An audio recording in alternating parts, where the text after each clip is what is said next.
como os compositores gostam muito de falar sobre a música própria, vamos começar pela música. Portanto, vamos ouvir uma obra chamada Groupe. Isto o francês é uma língua muito estranha porque não se distingue de ouvir o plural do singular. Portanto, aqui está no plural, portanto, em português seria grupos. Okay? Grupos. Grupos, exatamente. Há uma série delas, esta é a primeira do ciclo, para 15 instrumentistas, e isto é de... Sabe de cor ou vou ver ao catálogo? Por onde é que eu tenho isto? Peço perdão. Tenho aqui. Não há problema. É uma obra de 1997. E pronto, e falaremos a seguir da obra sobre Manuel Silva.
desta opinião, a música é absolutamente notável. Mas eu sei que o Armando também é um homem de palavra e de escrita. E tem coisas interessantes a dizer e que gostava de falar daquilo que chama os seus axiomas. Meus axiomas. Eu trouxe um papel escrito que é para não esquecer e não me dispersar, sobretudo não me dispersar. Porque, como costumo dizer, se eu começo a falar dos meus axiomas, começo nos visigodos. E então, para começar já imediatamente, direi que musicalmente, e não só musicalmente, eu sou o resultado da aplicação de uma regra geral. Eu conheci também algumas exceções, como todas as regras, que faz que quanto mais a infância e a adolescência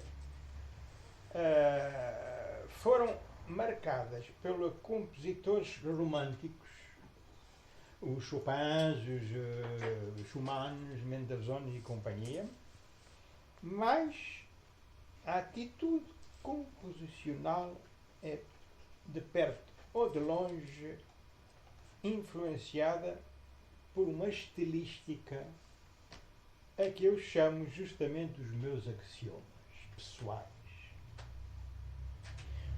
A atitude contrária é também muito válida e basta ter ensinado durante 50 anos a composição para verificar que isso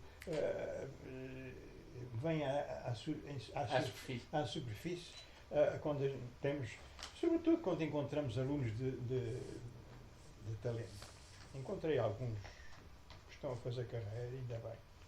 Então, o que é que são os meus axiomas pessoais? São, sobretudo, situações que me foram impostas no avanço durante o avanço do crepúsculo da minha vida. São quatro axiomas. Primeiro, pelo primeiro digo eu que o ato criador, tanto na música como na literatura, um ramo que me interessa também bastante, tem por fundamento, desculpem, às vezes o português não é lá muito correto, mas nós perdoamos. Perdoa-me, não é muito correto para 50 anos a viver noutras latitudes. Felizmente tenho a minha mulher com quem me zangar que fazemos-lo em português. Então, é que eu ia perguntar em que língua, está bem, ok? Ora, portanto, o ato criador tem como fundamento uma linguagem logicamente constituída por vocábulos sonoros ou por vocábulos, ideias e imagens, no caso da literatura, que se encadeiam. Primeiro axioma. Segundo axioma consiste emotivamente na recusa sistemática da desumanização. É difícil. Desumanização. Desumanização do humano. A terceira, que lhe é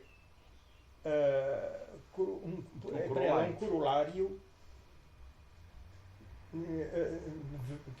quer dizer por ela que se sinta, então que se sinta. Ok. E que quer dizer, se sofre ou qualquer outra coisa, que se o diga abertamente.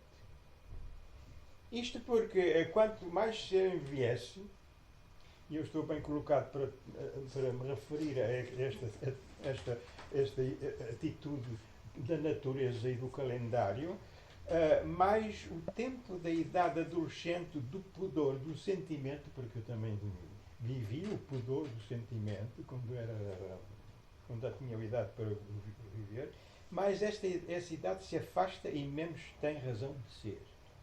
E o quarto e último axioma consiste a considerar que a obra criada mais conseguida, musical ou literária, é aquela que tem a capacidade de desencadear no artista receptor, a quem nos dirigimos, as suas próprias problemáticas profundas e não necessariamente as que levaram o artista criador a criá-las. Aqui estão os meus 4 axiomas e são elas que caracterizam a minha atitude composicional. Também falava daqueles 3 mestres, chamamos assim, Eu, agora no domínio da composição. Então, no domínio da composição, houve 3 grandes mestres que me influenciaram bastante. Um que se chamava João Sebastião, É aquele que é onde eu costumo ajoelhar, não é? que é a inteligência feita música.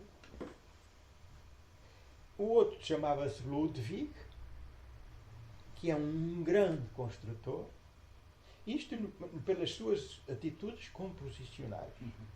E um outro dos nossos dias, que se chamava, porque já faleceu, Franco Donatoni. Quem não conhece, um notável compositor deste século, que nasceu em 1927, do século passado, aliás, perdão, e morreu no ano 2000. Vai lá, aí está. E que além também era um grande pedagogo. Com quem eu tive muito contacto em Itália, quando eu estava em Itália, pelo seu rigor emotivo, ou pelo rigor emotivo da sua contemporaneidade. Foi o que mais me marcou na personalidade de Franco Donatoni, que era um homem extremamente complexo. E ainda bem.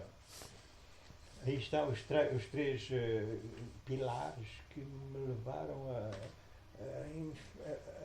a modelar a minha atitude composicional. Eu gostava de falar disso porque esta técnica dos grupos, eu agora não vou entrar em pormenores técnicos, mas falámos um bocado sobre isso.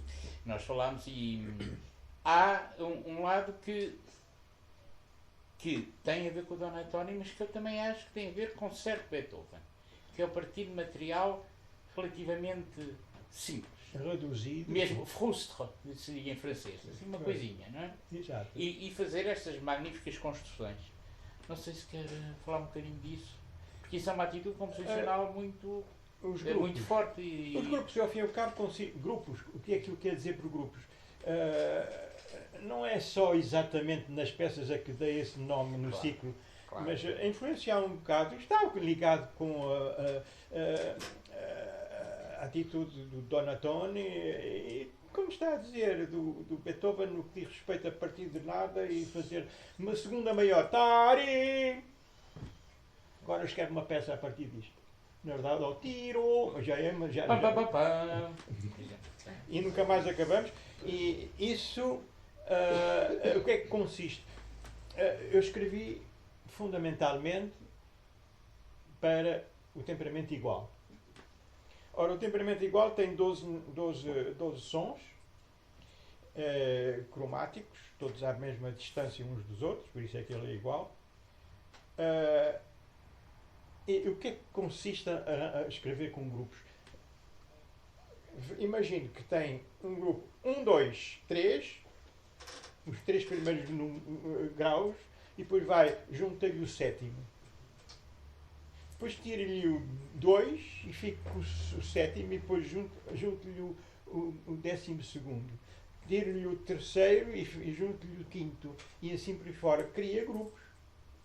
O que é que de grupo a grupo há sempre uma permanência, uma espécie de reminiscência da hereditariedade a curto termo. A curto prazo. A curto prazo. É isso que, ao fim e ao cabo, que consiste, de uma maneira rápida de falar o assunto, a atitude composicional por grupos Eu, pessoalmente, é uma coisa que me toca. Aliás, a técnica, até pronto, quando a pessoa começa a estar um bocado dentro do assunto, é relativamente clara, mas há uma coisa muito importante, que isso está nos meus axiomas e nos seus também, suponho, que é a questão do domínio do tempo. A coisa nunca é sistemática, há sempre uma gestão do tempo, mas isso, discurso, aquilo que eu te que falei, eu acho fantástica. Desculpe, mas aquilo que eu falei de grupos é para só ir buscar um exemplo elementar, porque sabe que os sons não são os únicos elementos da escrita, não é verdade? E os sons temperados também não são. Eu fui buscar este exemplo para dar uma ideia do que é Claro. grupos. Ao fim e ao cabo, está numa família, está sentado à mesa, tem o pai e a mãe e 2 filhos. A certa altura o filho vai-se embora, o primogênito, entra a namorada do segundo, e depois o pai, coitado, morre e fica a mãe a pensar nele, mas ficou assim por aí fora. E então, são grupos que se formam, mas pertence tudo à mesma família. E daí uma peça que tem uma genese que se cria, mas com várias dimensões, porque o filho mais velho tem um universo diferente do pai e do irmão mais novo e assim por aí fora. E agora vai por aí fora. Há sons determinados, há sons indeterminados, há o âmbito sonoro, que vai do grave ao extremo agudo. Aliás, nesta peça houve muitos graves e muitos agudos ao mesmo tempo, mas tudo isso pode ser submetido à organização por tira e põe, tira e põe, não é verdade? Na criação dos grupos da família. Lá está, a família que se senta à mesa é uma maneira de ver grupos, de agrupar elementos. Pronto. Ao fim e ao cabo é muito simples. É simples, extremamente simples.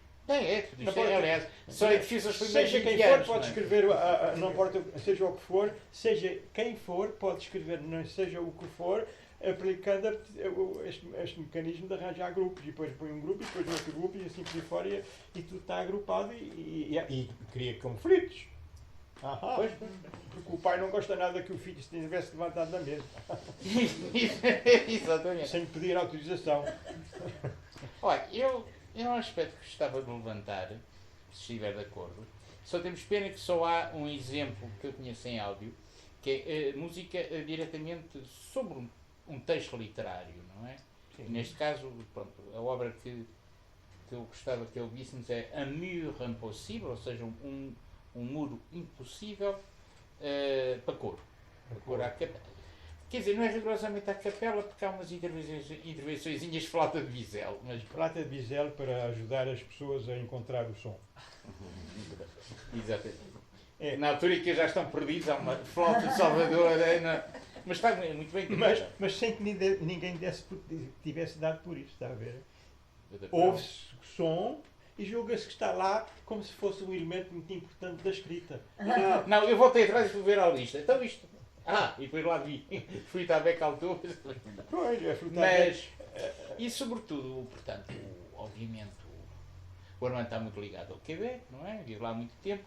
E, portanto, o texto é um verso de um grande poeta que eu desconhecia completamente, mas graças ao Armando fiquei a conhecer melhor. Quebequense, portanto, para quem não está a par, francófono, portanto escreve em língua francesa, que é um senhor que dá por seu nome Hector de Saint-Denis Garneau, perdão. Ele não gostava de usar o Hector, ele só assina Saint-Denis Garneau. Saint-Denis é um nome próprio, portanto é um senhor aristocrata. Teve uma vida muito curta, ele nasceu em 1912 e morreu em 43.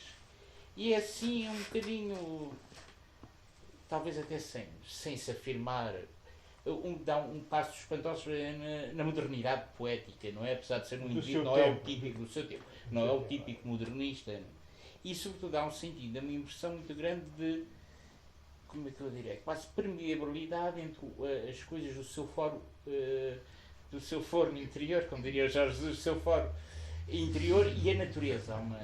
Há uma espécie quase de osmose que é muito interessante e muito pessoal. Bom, convido-o a lerem, está abundantemente representado na internet.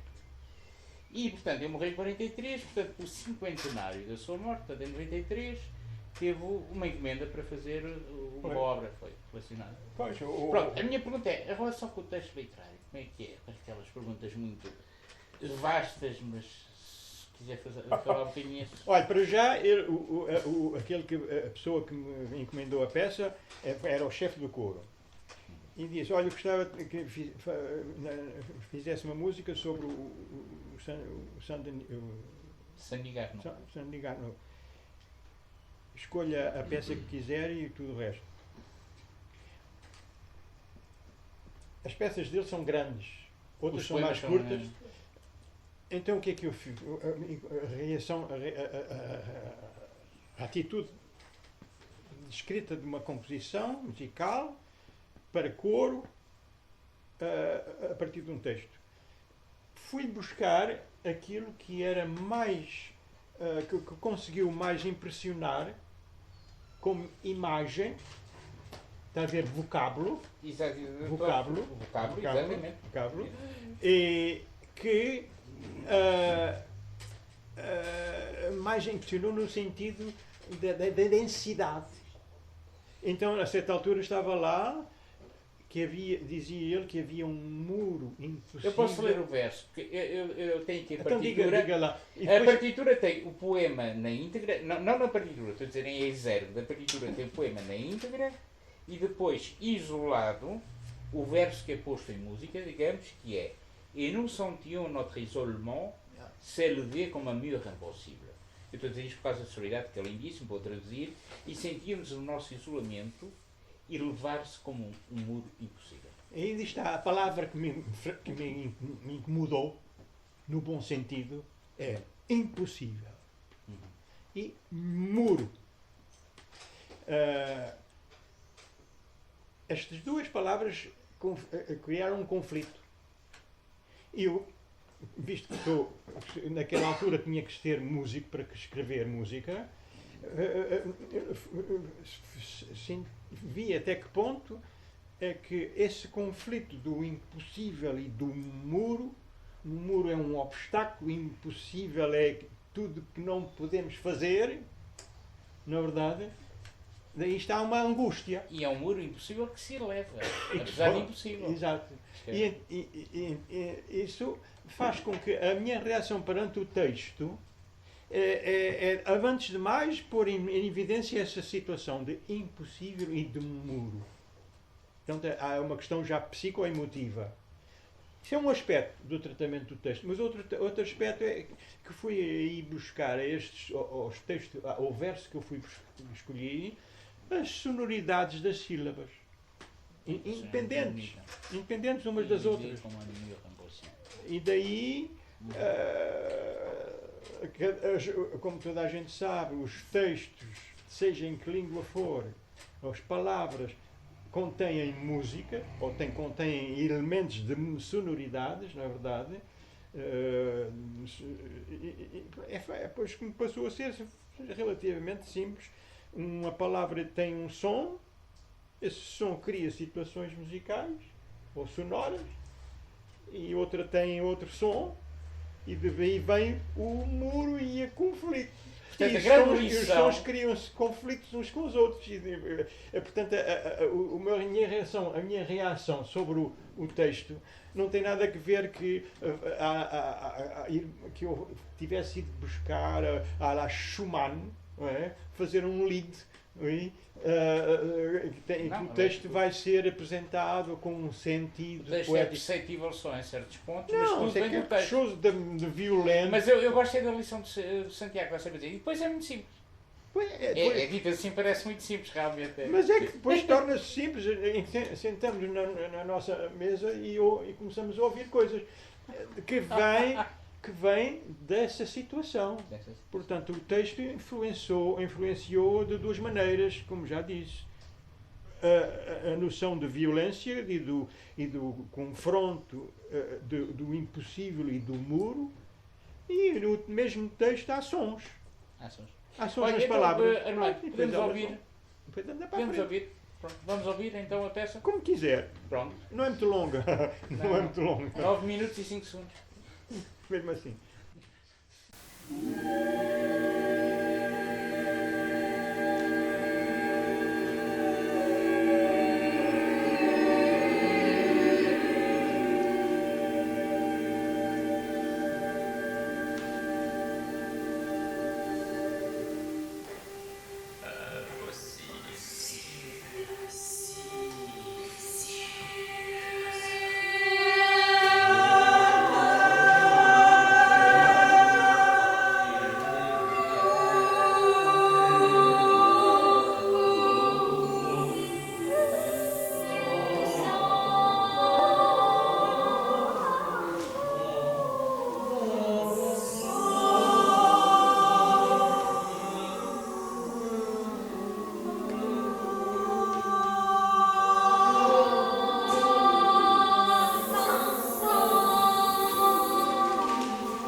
Sim. Posso intervir já?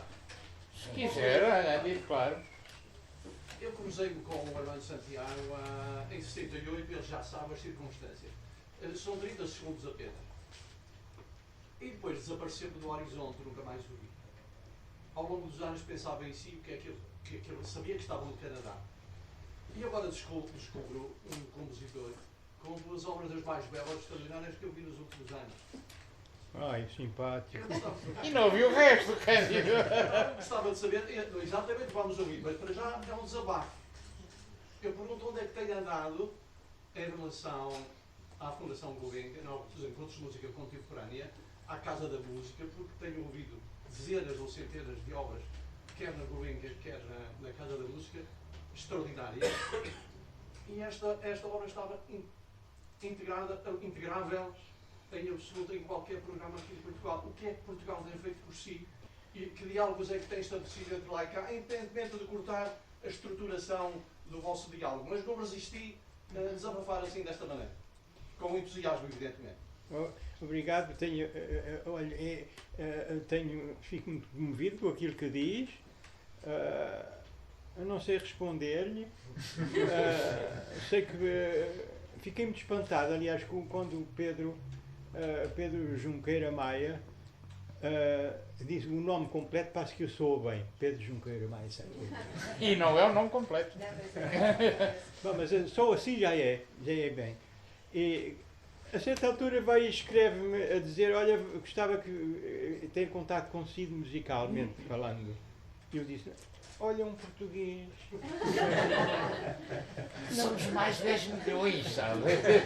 Não, mas é que só naquela altura fiquei com a noção de que só havia um português que sabia. Portanto, está a ver. O Pereira Leal não era do seu tempo. O Dr. Pereira Leal, que era o diretor do Serviço de Música. O Pereira Leal era meu colega, foi meu colega no conservatório. Então, o contactou para o estatuto. O Pereira Leal tinha outras coisas em que pensar. Desabafei. Pronto, eu se posso falar da minha experiência de geração mais nova, eu comecei a interessar por si porque por acaso vi o filme, a única longa-metragem de Bernays de Sousa, que é o do Roberto, e a certa altura diz, epá, esta música tem piada. E fiquei à espera do genérico do filme para ver quem era o sujeito. Armando Santiago. Depois, sabia que havia um Armando Santiago no Canadá, tinha falado. Pessoas que, olha, tinham sido pessoas mais velhas que eu tinha sido seus condiscípulos. E depois só ouvi uma coisa só ao vivo, até há pouco tempo, foi a peça para percussão, graças aos bons auspícios do Álvaro Salazar, que Pedro Carneiro tocou com a oficina musical, graças aos bons auspícios do Álvaro Salazar. E depois o Pedro teve a excelente ideia, que aliás era uma coisa que às vezes nós falávamos, esse tal de Armando Santiago e não sei quem. Não, ao fim e ao cabo, para... Ele mexeu-se. Eu prometo já que um dia destes, hoje ou amanhã, mando um e-mail ao engenheiro Pacheco falando de si. É já. Obrigado. E faz muito bem. Mas é só para dizer que ao fim e ao cabo, ninguém me conhece em Portugal, eu não me conheço. Mas Eu gostava de pôr outra questão. Não, eu aqui venho artilhar. Isto é a propósito de uma obra que eu gostei muito. Bem, eu gostei de todas, praticamente. obrigado. Pronto, ok? Eu tenho encontrado aqui ultimamente pessoas simpáticas. Só falta dizer, e com bom gosto. Que é a série do Neuma. Então, é Neuma no singular, não é?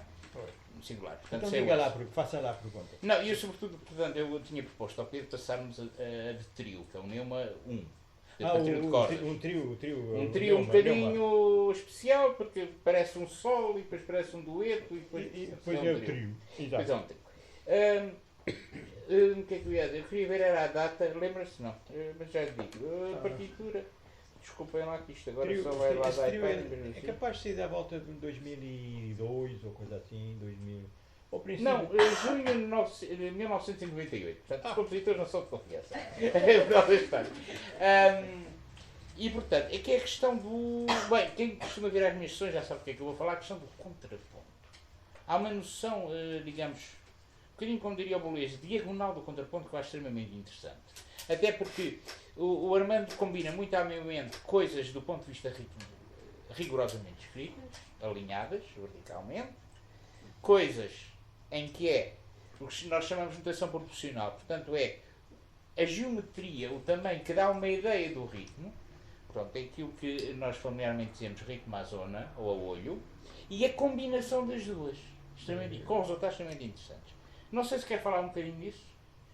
É assim, eu acho que é uma noção de contraponto. Os grupos não estão lá só para o jogo do Daitira, sobrepõem-se, rodam, há um jogo muito interessante. O que é que eu ia dizer sobre isso? Olha, eu não sei se... Pronto, para responder a essa sua pergunta, eu não sei falar daquilo que escrevo. Pronto. Escrevo porque ouço. E depois porque... Tínhamos um ouvido harmónico muito apurado. É aquilo que eu disse nos meus coisas, os meus axiomas. Que se sinta e se sente que o diga. Pronto, é o que eu faço, mais nada. Eu sinto, sou um ser humano, não é como... Armando, isto é uma entrevista para a história. Não. Fala o Armando, não sou eu. Portanto, isto não só, a única maneira de falar comigo é não falar de música, talvez. Eu sou um ser humano. Não tenho culpa nenhuma se nasci assim. Podia ser um gato ou podia ser um gafanhoto, não sei. Não, saí humano, ser humano. E como os senhores todos compreendem o que é ser humano, porque cada um dos senhores é ser humano, e pronto, basta só sentir e aquilo que se sente, que se diga. Então eu proponho aqui, vamos ouvir o meu... Mas o que é que acontece? Um ser humano que desde muito miúdo, aliás, os meus pais não sabiam o que é que haviam de pensar desse tal, ficava perdido para ouvir a vizinha de cima tocar piano. Muito mal, e o piano estava desafinado, mas eu gostava imenso. Desde sempre. A música... Bom, portanto, ponha lá um ser humano numa proveta que tem um ouvido musical natural, agite, pronto, e sai música. Pronto, então eu proponho. Ouçamos o Neuma 1. Então vou fazer uma pergunta mais chatinha. Porquê Neuma? Não sabe que é um neuma. Eu sei, mas explicar a existência. Sim, senhor, neuma porque basta... Aqui, essa peça tem 3 secções, se eu posso dizer, se a minha memória é boa. A primeira é um trio, que é uma violeta, um violino e um violoncelo. E a peça começa por uma primeira secção, que é o violoncelo, a violeta a tocar sozinha, um solo. O que é que ela está a falar? O que é que ela faz? Ela faz como no tempo da Idade Média, faz curvas e com a coisa... Sabe o que é o neuma, não é verdade? Eu já agora posso dizer, pronto. Que é isso que ela faz? Ao passo que a maior parte das civilizações conseguiam, nomeadamente os sistemas de letras, designar as notas que queriam, os chineses, os gregos, por aí adiante. A notação ocidental, curiosamente, na Idade Média, começou pela notação da forma. Havia uma minhoca, que era um neuma, que era este é o tópulos, este e minhoca, o neuma é uma das minhocas. Pois, o que é que eu fiz? Portanto, se quiser assintar esta entrevista no trabalho académico, fazem Regiro Melo, Armando Santiago, e tal, e depois... E o que é? Portanto, e depois eu pus a viola a fazer e saiu o neuma, pronto. O que é mais? Não, mas a parte do contraponto é que eu acho bonito, depois quando é uns... E depois, porque é que eu andei a queimar as pestanas no conservatório e depois vêm outras noções, agora não vou amassar estas pessoas todas a falar das noções que vêm, que se encaixam na cachimónia das pessoas. Não, ao fim e ao cabo, desculpe, são 3 neumas... vai acabar por explicar. São 3 neumas que a certa altura decidem de estar em conjunto. Pronto, é isso. Exatamente, pronto. Que é uma bela noção que evoca os primórdios da polifonia. Exato. E eu queria dizer uma coisa, porque pode parecer evidente, nestas épocas de pós-modernismo, pode parecer, o Armando fala do Beethoven e do Bach, e isto não soa nada a Beethoven a Bach. Pois não, porque já fizeram melhor. É a essência da coisa, é o que se aprende. A atitude composicional. A atitude composicional do João Sebastião e do Ludwig são extraordinárias em termos de em termos de fazer a coisa. Isso é, não ficamos subjugados a olhar para como é que aquele João Sebastião era capaz de fazer com atitude. É atitude. Olha, se ele tivesse nascido no século XXI ou no século XX, pouco importa, não ia buscar o acorde perfeito maior com o menor e a dominante e essa droga toda que a gente aprende quando está no princípio.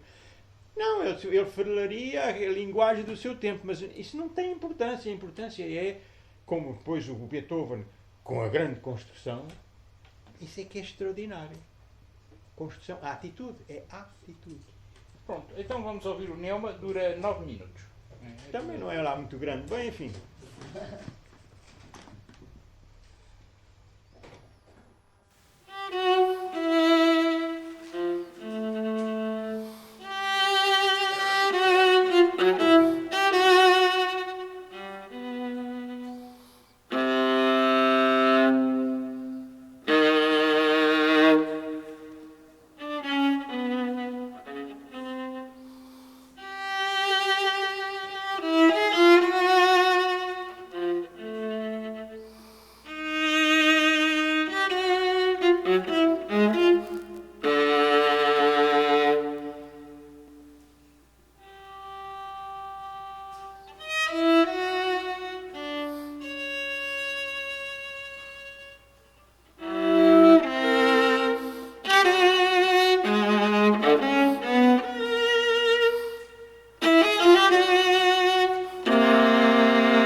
Pronto.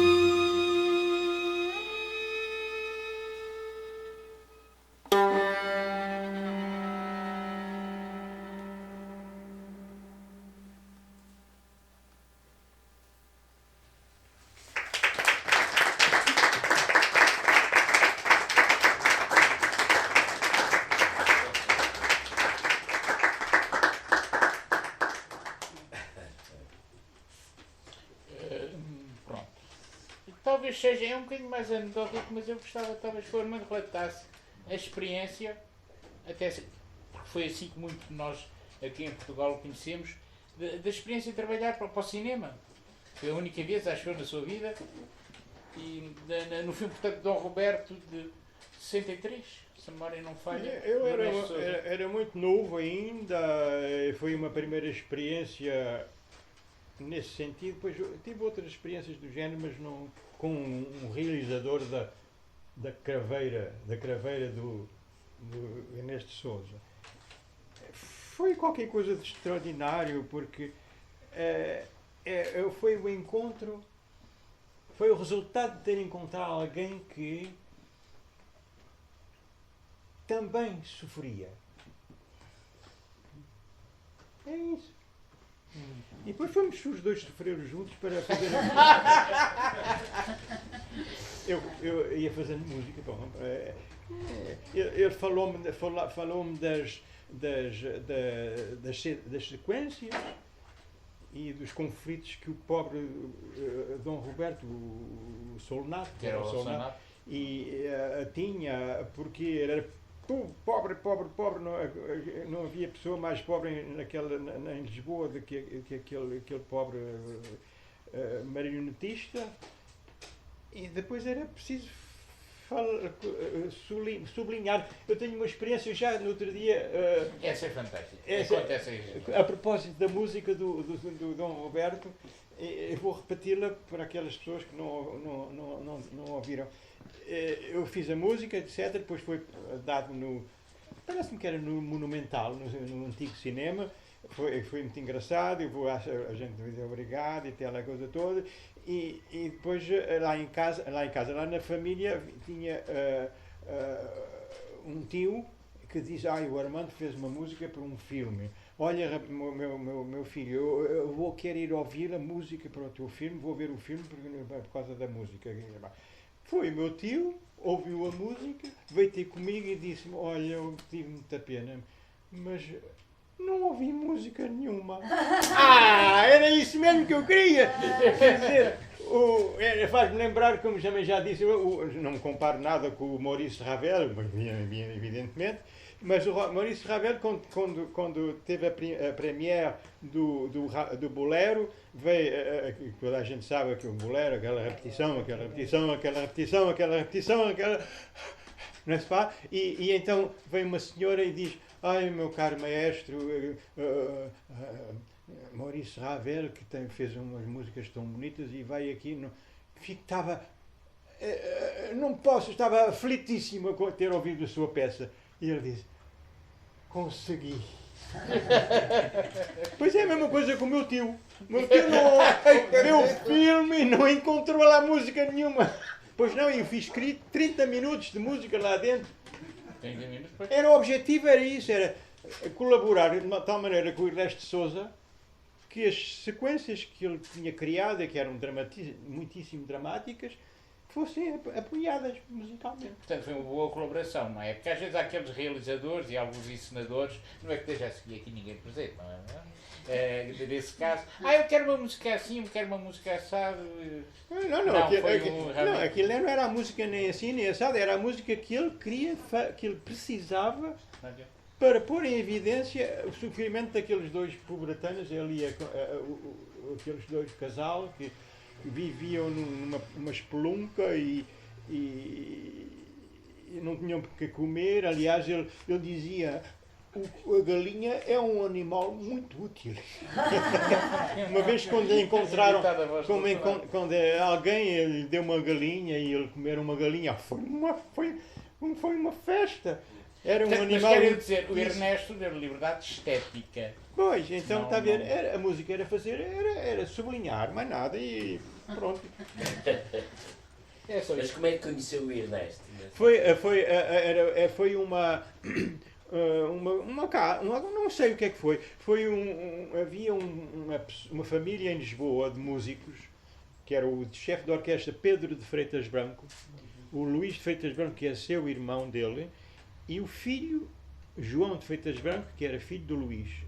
E eu do João, que era uns 10 anos mais velho que eu, conhecíamos naturalmente, o meio musical lisboeta era pequeno e então o Ernesto de Sousa, que conhecia o Luís Freitas Branco, fazia programas para a rádio e era muito conhecido no meio mesmo dos melómanos e tudo isso. Foi o Ernesto de Sousa e dizia: olha, João, eu precisava que me mostrasses um jovem, um homem novo ainda, que não seja assim género de fazer música para chorar as coisas. E então ele disse: olha, eu conheço um rapaz muito. E foi isso, sim. Foi o João de Freitas Branco que acedeu ao pedido do Ernesto de Sousa para ter um rapaz novo a fazer música. Eu naquela altura era realmente novo e inexperiente e aprendi muita coisa. E fazia música. E fazia música e entendemos-nos bem. Isso, Pronto. isso. E aprendi que fazer música é saber manejar cronómetro. Cronómetro, claro. Não. Tem que ser a metro, é mesmo música a metro mesmo. O que é que cada centímetro ou cada milímetro tinha que ter um sentido. Aí é que estava os ilhos. Mas foi, lá consegui. Olha, eu não sei, até porque eu gostava de deixar um espaço para as pessoas falarem, portanto eu ficava mais ou menos por aqui, mas ainda tinha algumas coisas para perguntar. Uma é uma questão que se calhar nos levava longe, que é a história dos ciclos, que já não é o primeiro e não será o último, ou seja, que as obras estão reunidas em ciclos, é neuma, grupos, às visões do fim do século, que infelizmente não podemos mostrar, pelo menos a da orquestra que eu conheço é notável. Essa ideia dos ciclos. Os ciclos. Mas é que toda a gente faz ciclos. É muito simples. Ok, pronto, já. Há um assunto que a certa altura estamos mergulhados num assunto e depois ficamos apaixonados por o assunto e depois não fazemos mais nada senão aquele assunto. O pior é que vem um outro assunto e deita o outro fora e depois vem o seu outro ciclo e é assim por aí fora. Até que a certa altura não há ciclos, que depois acabou, não é mais ciclos. Não acho mais ciclos, exatamente. Aliás, eu pelo menos detecto na horma do Armando um triciclo. Há três ciclos. Há três ciclos, não. E agora, já que o Armando abriu a porta, veio a pergunta incómoda, a qual já sei que o Armando não vai responder, mas falou nos seus axiomas daquele do sentir. Sentir que se sinta. Não é? Exatamente. Porque nós vamos passar, infelizmente não podemos passar todos, mas o final de uma obra não só é notável como recentemente foi feita a primeira audição em Portugal e com um sucesso público. O público não era numeroso, mas foi entusiasta, com excelente trabalho, agora vou fazer publicidade, do Quarteto do Ouro, portanto, gente aqui do Norte, e já agora vou fazer publicidade também ao ateliê de composição, porque está em projeto e vai ser concretizado na primeira ocasião, lá depois do verão, com certeza, de um disco dedicado exclusivamente à obra do Armando Santiago e que vai incluir o Quarteto de Cornos, que é uma obra que eu acho, por acaso, tem piada, porque disfarça-se, entre aspas. Isto é um bocado como na psicanálise, quem revela esconde, quem esconde revela. Por trás de um título, que é o mesmo título, olha que o Ludwig usou muito, quarteto, não é? Não resiste a contar uma nota, sabe que há na Sociedade Portuguesa de Autores, recentemente, houve um compositor que declarou um concerto para piano e que obteve, já fiz o concerto para piano na orquestra, estamos a direito, e obteve como resposta que o título já tinha sido utilizado. Esse é o caso. O caso, este quarteto também já foi utilizado. Portanto, é o quarteto de cordas na sua formação clássica, não é? Mas é uma obra que cá está por trás do título, provavelmente o único título completamente neutro na sua obra, não é? A peça para percussão também é neutro, esconde um potencial dramático dramático, não é no sentido de fazer chorar as pedras da calçada. Mesmo realmente há personagens, como numa boa peça, se põem de acordo, não estão de acordo, lutam, desaparecem, como é que dizem, crescem, vivem e morrem. Das suas obras que eu acho que tem o maior E potencial. jogam à pancada entre si. E jogam para cá assim. Então, fala lá um bocadinho, Armando. Perdão?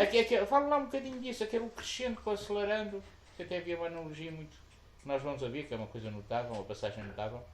Ah, sim. Exato! isso é- Eu escrevi um crescendo com acelerando. Eu? Não. A coisa é a seguinte. É uma questão é a mesma história dos ciclos. Sim. A gente está apaixonado por uma coisa e pronto, e depois entra ali. Para não esconder nada a todas as pessoas que estão aqui, eu moro na América do Norte. E então, aí é a terra dos tornados. Mais nos Estados Unidos que no Canadá, onde a gente mora. No Canadá, os Estados Unidos têm tornados a cada semana, tem o seu, em cada estado, e é isso. E então, ao escrever o quarteto de cordas, esse quarteto de cordas, interessei-me para pôr em música, sonoramente, e massacrar 4 músicos, hein? 2 violinistas, um violonista e um violoncelista, a fazerem um tornado. É isso. E então, é aquela coisa, sabe o que é o tornado? Aquelas nuvens e aquela coisa toda que vai assim, e parece em funil e absorve tudo por onde passa. Pode passar por aqui, fica sempre canto do banco, mas isto está aqui assim, não tocou. E assim por aí fora. Aliás, a primeira fila de espectadores apareceu, não foi?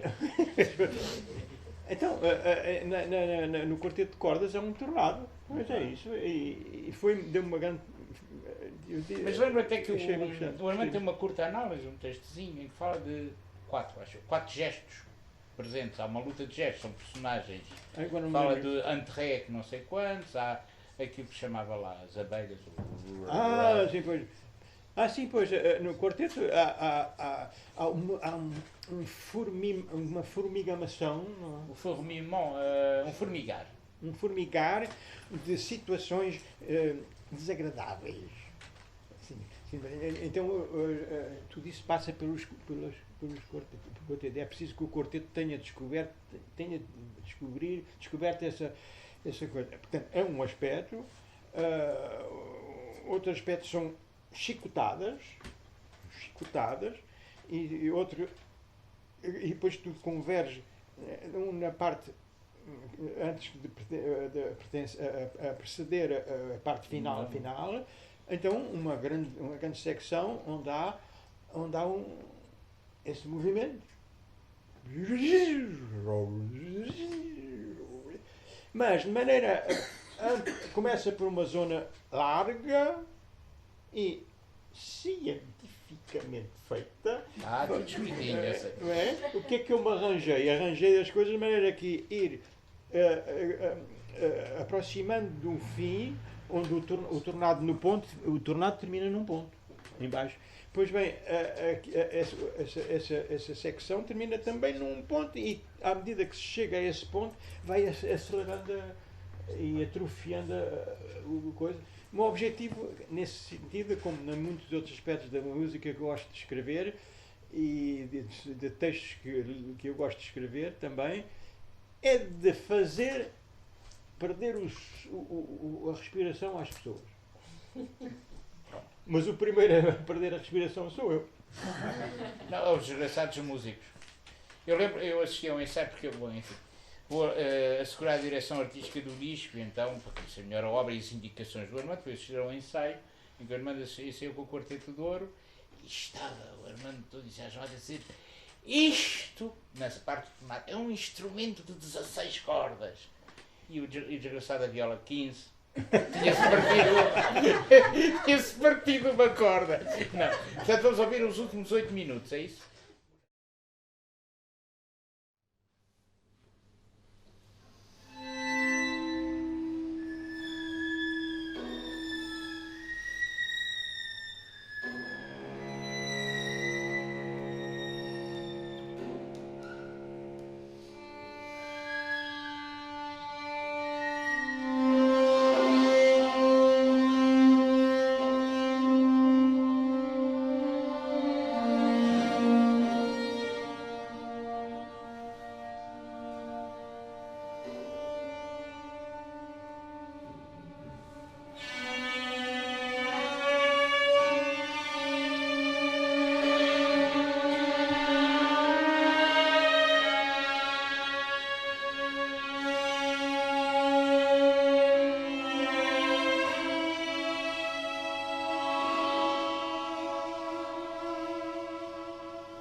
até trouxemos as palmas gravadas. Pronto, quer dizer, isto daria para muito mais horas. Espero que esta música e esta obra notáveis sejam cada vez mais conhecidas. E se alguém do estimável público tiver perguntas a fazer, que as faça agora ou para sempre se cala. Cândido. Eu não queria começar porque já intervim, de maneira que. Pois, mas sabe lá a situação que é. Em Aveiro utilizou a palavra em relação a uma obra que eu vinha, profundidade. Penso que é uma espécie de axioma para si também, não é? É uns aspectos da escrita de que me preocupam muito. Tenho horror ao acontecimento musical que está só num plano. Para que me satisfaça a audição e a emoção e tudo isso, é preciso que haja acontecimentos nesse plano, mas que eu o veja até ao fim também. Portanto, a profundidade é importante. Reparei que o Virgílio, que é extremamente estruturalista, Já me chamaram coisas piores. incidiu muito diálogo sobre o mundo oculto da composição musical. E isso estava bem interessado, o compositor, evidentemente, mas estava a imaginar que poderia não ser o que interessasse mais ao público. Mas há uma coisa que me interessou e gostava que falasse, mesmo que não tenha palavras para o explicar. O que eu mais adorei na primeira obra, e depois viu-se nas seguintes também, foi a orquestração. Fala-me da orquestração, que fiquei fascinado pela sua capacidade de compreender os instrumentos e de compor com eles.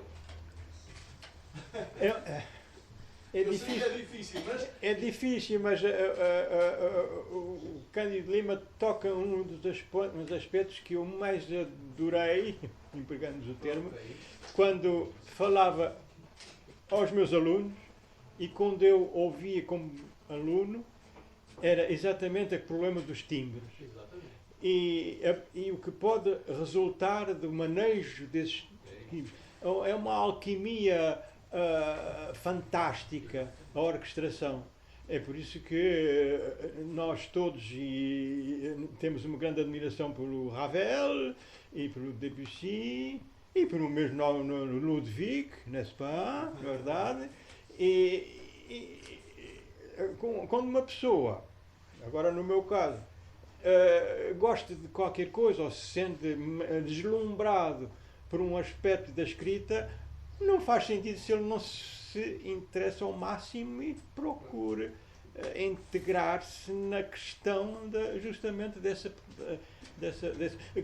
da profundidade, ao fim e ao cabo, que vem do tratamento dos timbres. A orquestra é o que há de mais que nos permite de alargar e desenvolver mais, mas também quando se escreve para um só instrumento também há o problema dos timbres e da orquestração. Aliás, escreve-se para piano fazendo a orquestração, escreve-se para uma violeta solo e faz-se de orquestração também. Uma coisa que eu gosto muito no quarteto, mas também subtilmente no Neuma 1, é o timbre, mesmo uma coisa de cordas, mais ou menos homogéneo, mas um tem surdina, o outro não, e depois um está num registro, o violoncelo num registro agudo e não sei o quê, tudo aquilo está muito bem. A propósito disso, calculado. para falar do Neuma, uma das coisas que eu quis explorar e que me deu muito grande prazer em fazê-lo, foi o cabo, a gente escreve música para ter prazer, mais nada, e ficamos por aí, é fazer uma frase, uma certa frase, uma secção, em que o violoncelo está sistematicamente acima do violinista, do violino. De tal maneira que o violino só na quarta corda faz coisas que está como se estivesse a ruminar os seus problemas mais profundos, e o outro lá em cima, o violoncelo, curvado sobre a coisa, faz hoje sou eu o violino, hoje sou eu o violino. E grita, eu estou a fazer aquilo que não é normal, eu sou um anormal, E o violoncelo e o violino também, eu estou aqui sempre metendo em baixo. Essa coisa de contrariar. Uma vez estava a escrever numa das partituras, vem um músico, colega, e diz-me: aqui assim as violas assim, que estão acima dos violinos. Mas que coisa, não é normal. Não é normal, que bom, ainda bem. Pronto, é isso. Porquê? Para ir buscar a profundidade e os timbres e a orquestração. É mais extraordinário na escrita musical, é não perder essa... Eu vou terminar a minha intervenção, porque não quero ocupar o espaço todo. Por mim, estava aqui a conversar todo, estava a tratar consigo. Deve ser o melhor cumprimento que lhe posso dirigir. Há dias estava na Casa da Música, fui ouvir um concerto, ouvi só a primeira parte, o concerto para violino e orquestra de Beethoven. O violinista era de facto extraordinário, do melhor que há no mundo. E eu, depois de ouvir aquilo, voltei para um amigo para trás e disse: depois disto não quero ouvir mais música. Depois de tê-lo ouvido assim esta tarde e de ter sido uma revelação, valeu a pena continuar a ouvir música. Obrigado.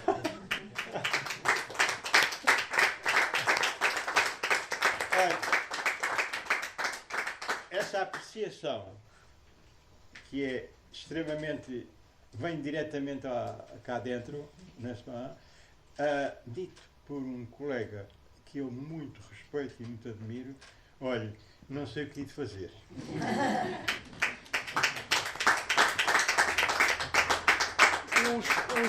Os profanos também podem fazer perguntas, não é? Isto não é só para compositores, não é?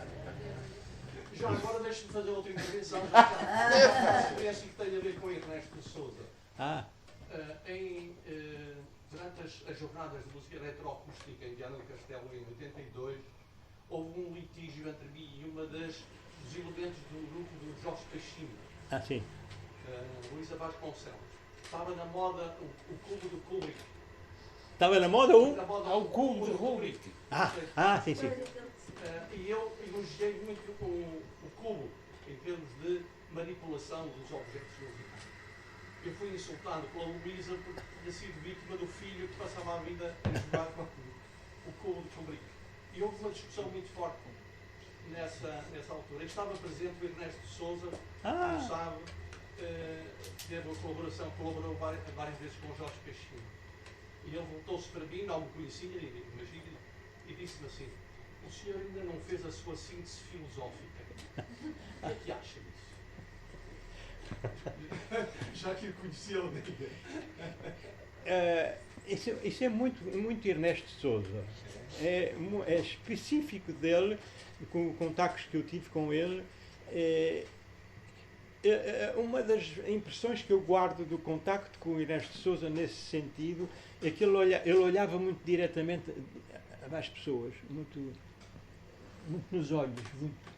E a gente sentia-se, claro, ele era mais velho que eu, tinha mais tinha experiência e tudo isso, e ele quis dizer-me, e chegou a verbalizar: vá ao fundo de si, na compreensão dos meus personagens. Fiquei um bocado, desculpem o termo, azabumbado, e está nesse sentido também. É muito Ernesto de Sousa de ir buscar a complexidade filosófica dos personagens. Porque quando se vê o Dom Roberto, não é só a questão de um Solnado que era humorista, a interpretar aquela figura quase, pode dizer-se, ridícula de quem andava a fazer palhacices para as crianças nem sequer apreciarem. Ele ia muito mais para além. Para além no que diz respeito a dizer, quando ele olhava a galinha e dizia: a galinha é um animalzinho muito útil. Para um pobretanas é imenso. Portanto, esta dimensão que é de ordem filosófica e de ordem de uma penetração do sofrimento. É isso, a penetração do sofrimento. Agora, está a ver como foi para mim complicado um rapaz novo ter que sofrer com o sofrimento do Ernesto de Sousa. Ele aí bateu errado porque eu tinha a minha síntese filosófica, porque eu tinha formação em filosofia, não é? Aí bateu errado. Mas isso foi outra Mas pronto, provocação. mas ficou-me. Mas ele foi em pleno na sua obra, tocou até ao fim a problemática. Eu acho piada a maneira como fala, porque fala desse patamar da juventude, não é? Eu também trabalhei com o Ernesto no patamar da juventude com 20 anos. Portanto, exatamente trabalhando com o Jorge Peixinho quando fez o Gelo e a Sombra aqui a estreia do Teto. Eu fui assistente do Ernesto. E portanto É o João Luís, era isso desse meu patamar da juventude, tal qual fala dessa coisa e que há bocado uma palavra que ele pregou, que é o deslumbramento. Perdão? Deslumbramento. Sim, deslumbramento, foi. E é isso, não é? Quer dizer, há realmente esse deslumbramento e essa alegria, aquilo que falou o Cândido Lima na orquestração, há como uma alegria, não é? Há como um divertimento e uma alegria, esse deslumbramento, não é? E que vem daí a maneira como fala dessa coisa. O jovem quando contacta, não é? Quando tem a possibilidade de contactar com o deslumbramento e não se iludir com ele, mas achar que aquilo é uma matéria para trabalho futuro e que nunca acaba, e que o deslumbramento é inatingível, nunca mais acaba. E é isso que se nota na sua obra, essa alegria, não é? À espera de que aconteça. Não é? Há como aqui, sobretudo na obra, como no Neuma, há aqui como à espera que aconteça. Há aí não é? Um jogo de brincadeira, aliás, como fala, que é, não é? Isto é tudo uma coisa muito simples, a gente pega nas coisas, e as coisas, não é? Então, como diria a Teresa Rita Lopes, quer dizer, o primeiro poema, o primeiro verso é Deus que nos dá, os outros, olha, a gente vai fazendo, se conseguir, não é? Portanto, e é isso. Mas isso é o que mais me encanta, na maneira como fala. Digamos, e quando disse que não fala da ópera, não, porque está sempre à espera que ela aconteça. E isso, não é? Portanto, eu não sei falar, porque eu não falo antes, porque não sei quando é que aconteceu, mas sei que aconteceu. Claro, mas acontece que a questão do deslumbramento depende das idades. Claro. E quando se é jovem, está-se diante do deslumbramento da descoberta. Mas o verdadeiro deslumbramento só se consegue quando se ia dizer velho. Sim, eu já não sou novo. Portanto, quando se tem a idade que pesa sobre nós, com a força do calendário, não é verdade? E aí é que nós nos deslumbramos com aquilo que de juventude nos resta. É isso. É isso. É isso. É isso. E é simples. Só lá chegar. Não há nada na vida que não seja. Eu tenho na família e muitas vezes dizem que bicho tão complicado. Mas não, para mim as coisas são sempre simples. Seja em que matéria for. É simples, tem que ser simples. De outra maneira não consigo lá chegar. Mas o que é que a simplicidade é complicada?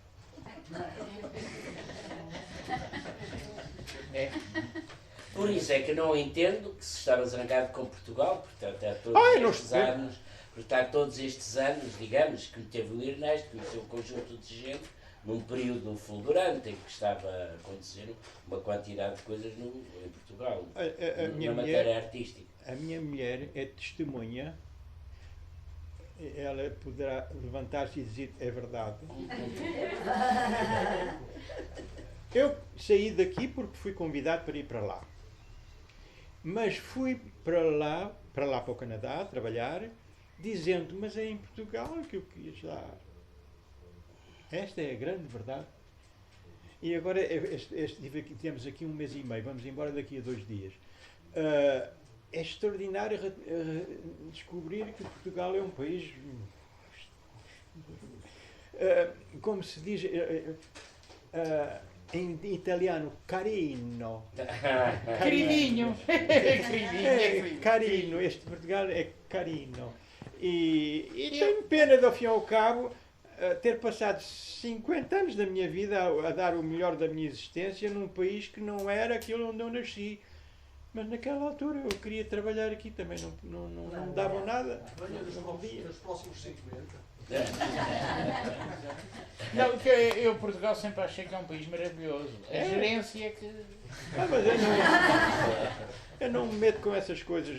Eu só sei que é simples, também é simples. Eu estava naquela altura, era jovem, e queria fazer aquilo para as coisas para as quais eu tinha queimado pestanas, não é? E não conseguia, não tinha matéria, e veio-me um convite, guardo o telegrama onde digo, oferecemos um lugar, então pronto, vamos. Mas contou-me, se não estou em engano, foi falar na altura com o João Freitas Branco. Fui falar com o João Freitas A Branco. pedir conselho. E eu tratava por doutor, porque eu era mais novo. E então, diga-me uma coisa, doutor, eu recebi esta coisa, não sei se lhe mostrei o telegrama, nem se não, já não me lembro, e para ir para o Canadá ensinar. E ele disse-me, vá no primeiro comboio.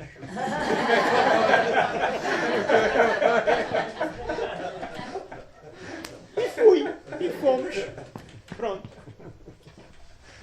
E não estou arrependido, então tenho Onde é que pena se apanhou o comboio para o Canadá? Mas não tem nada que se arrepender. Não, ao fim e ao cabo. Com quem é que estudou no conservatório? Qual foi com o professor Coronel Vasconcelos? Não? O Coronel Vasconcelos. Foi com ele. O que é que acha dele? Foi meu professor também, já agora. Ai. Pronto, agora é a parte de desligar a câmara. Olha, o Coronel Vasconcelos, tenho que me pôr em pé, já não posso mais. O Coronel Vasconcelos era um homem extremamente culto. Um homem cultíssimo. Quando nós íamos às aulas do Coronel Vasconcelos, sentávamos lá naquela coisa e depois ficávamos de boca aberta a dizer, falava de tudo. De gatos também no seu tempo. De gatos! E de tudo, mas verdadeiramente de tudo, mas com interesse. Era um homem extremamente interessante, o Coronel Vasconcelos. Eu tinha saído da aula do Artur Santos, com ele aprendi muita coisa, harmonia, contraponto e fuga, com o Artur Santos. E a atitude do rigor, a escrita e tudo. Guardo em memória, muita saudade do trabalho com o Artur Santos. Não na composição, propriamente. E depois entra-se na aula do Cronen e estamos à espera de pôr em ordem aquilo que fazíamos, entre aspas, de ouvido, não é verdade? Porque havia qualquer coisa que se dizia que a composição não se ensina, não há técnicas, não há nada. É mentira. Porque há o talento, e eu encontrei isso em alunos, não é verdade? Com muito.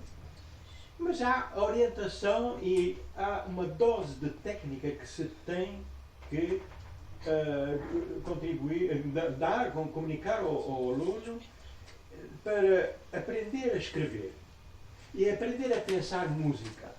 Não é verdade? Isso é preciso aprender. Se aprende é porque há qualquer coisa a comunicar. Bom, nós íamos para a aula do Croner e saíamos lá deslumbrados com conferências sobre tudo. Sobre técnica musical não aprendi nada.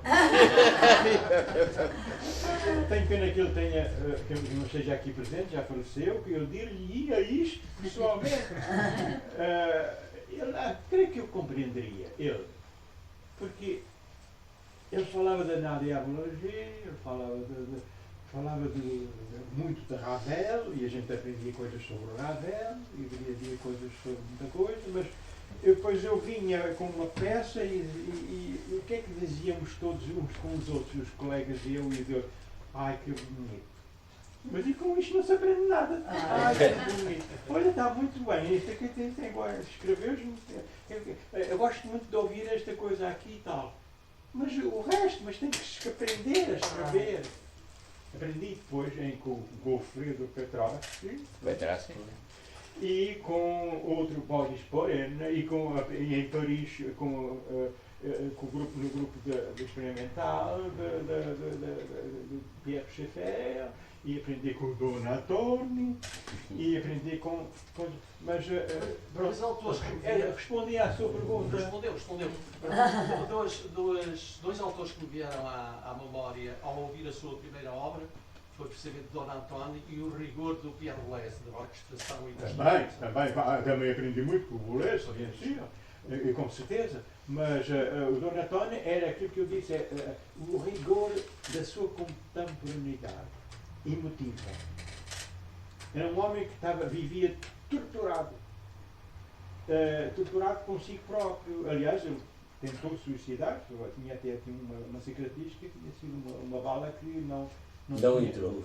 Que não entrou, justamente. Não gravem isto que eu vou dizer, porque foi o italiano que me disse, mas ele era aquele cleptómano e esteve preso mais de uma vez. Ele era uma pessoa. Isto é para não passar. E mau cozinheiro também Era disseram. um homem das Arábias e aprendi-se imensa coisa com ele, mas tecnicamente. Eu lembro-me de ver uma vez numa aula dele, eu aprendi com ele muito, assistindo às aulas em Siena.